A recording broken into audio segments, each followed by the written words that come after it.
చెత్త కాగితాలు ఏరుకుంటున్నాడు. అయ్యో పాపం పెంట కుప్పలో ఉన్నాడేంటి అని చెప్పి తీసుకెళ్లి చర్చిలో పెట్టారని. ఎప్పుడు చూసినా మోకాళ్ళ మీద ఉండేవాడంట. అమెరికాకి బైబుల్ కాలేజీకి పంపించారంట. మా బిడ్డ వచ్చేసాడు, మాకు ఒక సేవకుడు వచ్చేసాడని చెప్పి ఆ సేవకుని కొరకు పరిగెత్తుకుంటూ హగ్ చేసుకొని సెకండ్ తీసుకుంటా ఉంటే అందరికీ ఆయనలో ఉన్న అభిషేకము అనాయింటింగ్ తాకి అక్కడ గడగడ గడగడ వణుకుతూ కుప్పకూలిపోయారంట అంతా. పోలీసు వాళ్ళు ఎవరైతే వారిని అరెస్ట్ చేయడానికి పోయారో, ఎవరైతే వారిని పట్టుకోవడానికి పోయారో వాళ్ళ మీద కూడా దేవుని అభిషేకం రిలీజ్ అయింది. గట్టిగా చప్పట్లు కూడా.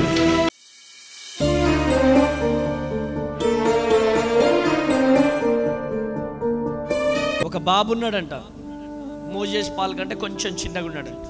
కెన్ని బాబు లాగున్నాడేమో అనుకుందాం, కొంచెం పెద్దగా ఉన్నాడేమో. చెత్త కాగితాలు ఏరుకుంటున్నాడంట. ఏం చేస్తున్నాడు? చెత్త కాగితాలు ఏరుకుంటున్నాడు. చెత్త కాగితాలు ఏరుతుంటే అన్న బ్రదర్ లాంటి ఒక సేవకుడు చూశాడంట. చూసి అయ్యో పాపం, లేకపోతే దిలీప్ లాంటి వాళ్ళు చూశారంట. అయ్యో పాపం పెంట కుప్పలో ఉన్నాడేంటి అని చెప్పి తీసుకెళ్ళి చర్చిలో పెట్టారంట. తీసుకెళ్ళి చర్చిలో పెడితే ఎప్పుడు చూసినా మోకాళ్ళ మీద ఉండేవాడంట. ఎప్పుడు చూసినా మోకాళ్ళ మీద ఉండేవాడంట. ఎప్పుడు చూసినా మోకాళ్ళ మీద ఉండేవాడు. లేదు లేదు, ఈయనలో అభిషేకం ఉంది. దేవుని ప్రణాళిక లేకపోతే ఈ స్థలానికి రాడు. ఆమేనండి.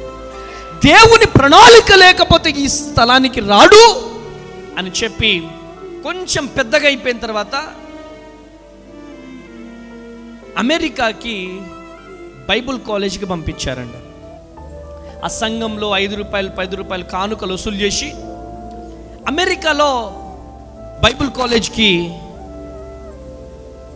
వెళ్ళారంట. హల్లెలూయా.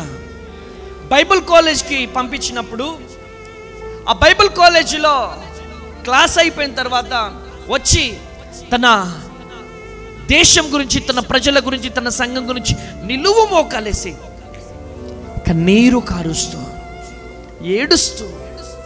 ఏడుస్తూ ప్రార్థన చేసేటోడండి. నన్ను ఇంత ప్రయాసపడి పంపించారయ్యా. అయ్యా నా సంఘము దీవించబడాలి, అయ్యా నా దేశము దీవించబడాలి, అయ్యా నా ఆఫ్రికా దేశము దీవించబడాలి అని చెప్పి ఏడుస్తూ ప్రార్థన చేసేవాడంట. 4 సంవత్సరాలు బైబుల్ కాలేజీలో కన్నీటి ప్రార్థన. ఎప్పుడు చూసిన ప్రార్థన, ఎప్పుడు చూసిన అభిషేకం, ఎప్పుడు చూసిన పరిశుద్ధాత్మ.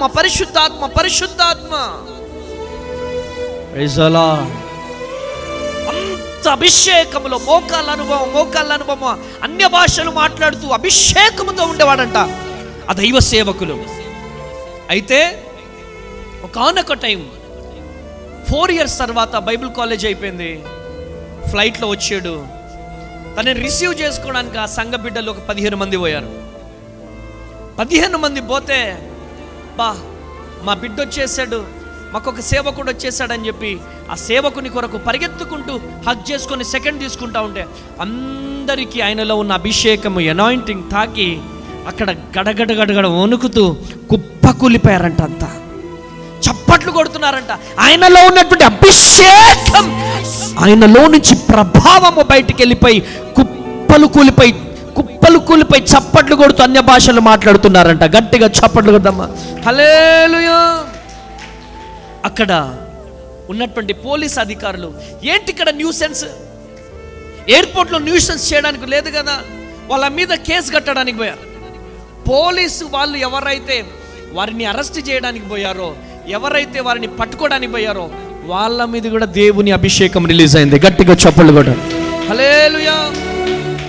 ఎంత పోలీసు వాళ్ళు పోయినా అందరూ అన్య భాషలు మాట్లాడుతూ అక్కడ కుప్పకూలిపోతున్నారంట. ఎవరాయన? ఆయన నజరేయుడైన దేవుని కుమారుడు. కొట్టు గట్టిగా చప్పట్లు. హల్లెలూయా. ఆయన గొప్ప దైవ సేవకుడు. సేవకుడు ఇంటికి తీసుకెళ్ళిపోయారు, పరిచర్య అప్పగించారు.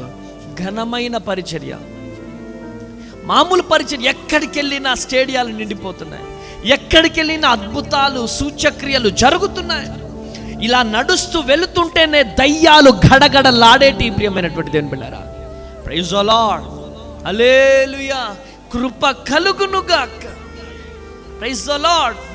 ఒకానొక దినం అమెరికా పోవాలి, అమెరికా పోయి వాక్యం చెప్పాలా. బోర్డింగ్ పాస్ లేదు, ఫ్లైట్లో టికెట్స్ అన్నీ అయిపోయినాయి. అక్కడికి వెళ్ళి నిలబడ్డాడు ఎయిర్పోర్ట్లో. ఆ ప్రయాణికులు ఉన్నారు చాలామంది. ఏం చేయాలి ప్రభు అని ప్రేయర్ చేసుకున్నాడు. ఆ ప్రయాణికులను అడిగాడంట, ఏమని తెలుసా? ఇఫ్ యూ డోంట్ మైండ్ నేను అర్జెంటుగా అమెరికా వెళ్ళి దేవుని పరిచర్య చేయాలి. నా కోసం ఒక్కరు ఎవరైనా డ్రాప్ అవ్వగలుగుతారంటే ఆ ఎయిర్పోర్ట్లో ఉన్న ప్రతి ఒక్కరు కూడా మేము డ్రాప్ అవుతామని అందరు వచ్చేసారంట. గట్టిగా చప్పట్లు కొట్టారు. హల్లెలూయా, హల్లెలూయా. వెళ్ళాడు. అది ఆయన రేంజ్. ఆమేన్, హల్లెలూయా. అది ఆయన రేంజ్. మన రేంజ్ పెరగాలన్నా, మన రేంజ్ తగ్గాలన్నా పక్కవారి చేతిలో ఉండదు. మన రేంజ్ పెరగాలన్నా, మన రేంజ్ తగ్గాలన్నా మన దగ్గరే ఉంటది. ఆమేన్ అనండి. ఆమేన్, హల్లెలూయా, హల్లెలూయా. మన రేంజ్ పెరగాలన్నా, మన రేంజ్ తగ్గాలన్నా ప్రార్థన. ఆమేన్. ప్రార్థన మన ఊపిరిగా మారాలి. ఆమేన్. ఆ దైవ సేవకులు ఎవరో కాదు. Praise the lord. బెన్సన్ నీడా మోర్. గట్టిగా చప్పట్లు కొట్టాలి, గట్టిగా. హల్లెలూయా, హల్లెలూయా, హల్లెలూయా, హల్లెలూయా, హల్లెలూయా, హల్లెలూయా. ఎముకలలో అగ్ని అనే బుక్ రాశాడు ఆయన. ఏం బుక్? ఎముకల్లో అగ్ని అనే ఒక book. Praise the lord. Hallelujah. నన్ను ఎంతో ప్రభావితం చేసిందండి ఆయన సాక్ష్యం. వీలైతే మీరు కూడా చదవండి, ఎముకల్లో అగ్ని. ఆమేన్, ఆమేన్. ఆ టైటిల్ అదిరిపోయింది కదా. ఆయన సాక్ష్యం కొన్ని లక్షల మందికి ప్రభావితం చేసిందండి.